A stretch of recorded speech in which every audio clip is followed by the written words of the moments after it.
Welcome to The Explainer.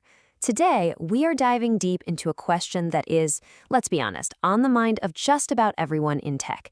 Is AI coming for my job? We're going to break down the real story here using insights from a machine learning pro over at Amazon. You've seen headlines like this everywhere, right? AI is coming for your job.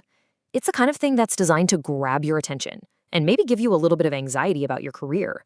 But what is really going on? Okay, let's really get into it. It's time to separate the hype from the reality, to cut through all that noise and look at what the current evidence actually shows based on a deep dive into tons of research. So the first and honestly the most important thing we need to wrap our heads around is this fundamental difference between AI replacing us and AI augmenting us. They are two very, very different things. And here is the good news right off the bat. For all those scary headlines, the data just doesn't back them up. Right now, there's no evidence that AI is leading to any significant job losses for skilled tech professionals. It's not about replacement, it's about changing how we get things done. This slide right here, it perfectly captures the reality on the ground. Think about tools like GitHub Copilot. They're not your replacement, they're your new, superpowered assistant. They handle the boring, repetitive stuff, the boilerplate code, the simple functions, which frees you, the human, up to focus on the really hard problems. We're talking system design, architecture, creative solutions, the high-value work. Okay, this is a question I hear all the time. It's totally a valid concern. I mean, it makes sense on the surface, right? If everyone is 30% more productive, you must need 30% fewer people. But that thinking is based on a huge misunderstanding of how the tech industry actually creates value. And this is exactly why that replacement idea just falls apart. Tech companies don't have some fixed pile of work to do.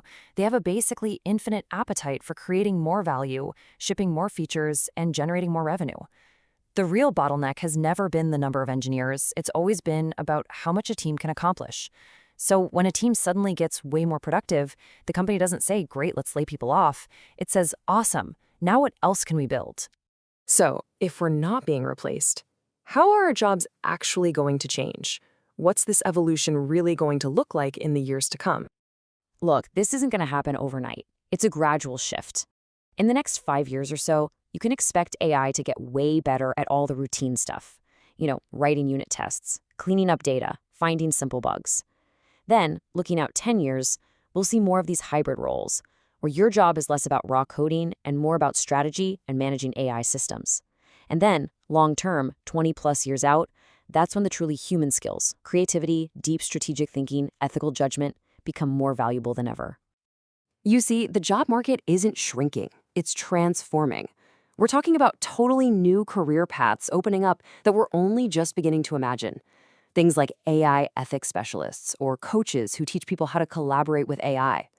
The focus is shifting from just writing the code to thinking about the bigger picture, strategy, safety, and the human impact. Now, while the future looks pretty bright for established professionals, we've got to be real for a second. If you're just starting out, the game has fundamentally changed.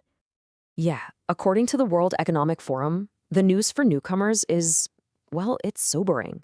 A lot of those traditional entry-level tasks, the ones juniors used to cut their teeth on, are the first things being automated.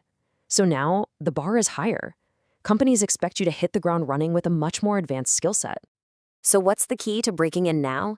It's not enough to just know the basics anymore. You have to be a lifelong learner.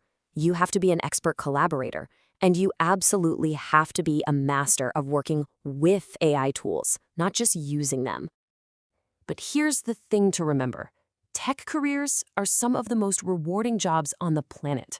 The pay, the flexibility, the chance to work on things that are literally changing the world. And yeah, they're hard to get. But that difficulty, that's what makes them so valuable. The high bar isn't an obstacle, it's a filter. Okay, so beyond our jobs evolving, there are a couple of other really big risks that, frankly, not enough people are talking about. This first one is huge, and it's called cognitive offloading. It's the fancy term for what happens when we let AI do all our thinking for us. When we rely on it for every little problem, our own problem-solving muscles start to get, well, weak. It's a perfect analogy, really. You know how your muscles atrophy if you stop using them? Your brain works the same way. It's a use it or lose it situation. The professionals who are going to thrive in the future won't just be the ones who can use AI. They'll be the ones who know when not to, the ones who deliberately keep their own cognitive skills sharp. And now for the really big one, super intelligence. This is the idea of an AI that isn't just good at one thing, but is smarter than humans in pretty much every way imaginable. This isn't just about jobs anymore. If, or maybe when, this happens, it could change everything about human civilization. It's a concept so big it forces us to rethink our entire place in the universe. But here's the part that's truly startling. This isn't some fringe sci-fi idea anymore. A major survey of AI researchers, the very people building this technology, found a high probability of it happening by 2075. So the question is quickly shifting from if to when. So you hear all of this, the opportunities, the challenges, the massive existential risks. What on earth are you supposed to do with that information? How do you prepare for the future while still actually living in the present? Look, when you're faced with this kind of profound uncertainty, what do? You could let it paralyze you with fear, or you could use it as fuel. You can use it as motivation to build a life that is meaningful and exciting and fulfilling, starting right here, right now. So here's your practical game plan. Number 1, master AI. Don't be scared of it. Learn to use these tools better than anyone else. 2, double down on what makes you human, your creativity, your ethical judgment. 3, become a lifelong learner. The ground under our feet is always going to be shifting, so get comfortable with it. 4, deliberately exercise your brain. Try to solve the hard problems yourself before you ask the AI for help.